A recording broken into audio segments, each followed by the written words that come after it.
awesome. Isn't it awesome? I was outside all weekend. Right, and you could stay outside for the rest of the week because apparently, as Alicia was saying, it's going to be gorgeous for pretty much the better half of the week. You know, the weather's warming up. People are probably going to be having a lot of parties, hosting people. Barbecue season. Exactly. Now the thing is, you know, the more parties you host, you have to be mindful of maybe guests who may have celiac disease or are intolerant to gluten. And, you know, now is a great time to talk about it. We have registered dietitian Andrea Hallwagner in. It is Celiac Awareness Month. It is. May is Celiac Awareness Month, which is why you're hearing a little bit more about celiac disease this month. And what celiac disease is it's a disease that affects the digestive system or the small intestine. Right. And for someone with celiac disease, if they have gluten, which is that protein found in wheat, rye, or barley, it actually creates quite a bit of damage for the gut. So it is a diet that must be followed for life. Okay, so you're not just talking about a tummy ache, it actually does some harm to your body. It does. Now, what about those out there who are, I'm going to use the word fad, following this fad saying they're gluten intolerant? Well, those people, I mean, celiac disease is such a, it's very serious, you know. Absolutely. For those that are following this trend, they just don't want to eat anything that has gluten in it. What's the problem with gluten?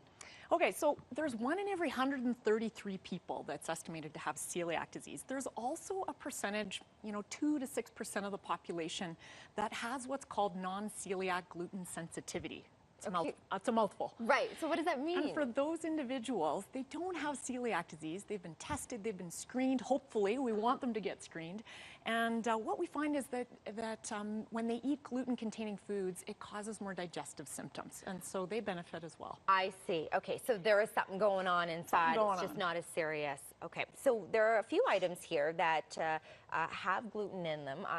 For me, I'm thinking pasta, I'm thinking bread. You bet. Yeah. And there's, you know, I brought in a few gluten-free options for those looking for a gluten-free start. Yeah. So obviously your quinoas, your rice, yams, potatoes are great starting places. You can also, of course, buy lots of different gluten-free breads, wraps, pizza shells, pastas. It's really opened what I find when I go to the grocery store now. There are aisles full of gluten-free Tons of different items. options. Yeah, look at this. There's soy sauce that's gluten-free. I had no idea soy sauce even had gluten in it. It is one of the hidden sources, and so are a lot of your soups and stocks and sauces. Those are the hidden sources of gluten that we have to be careful of. Okay, so you have a couple of ideas here. You're calling them makeovers.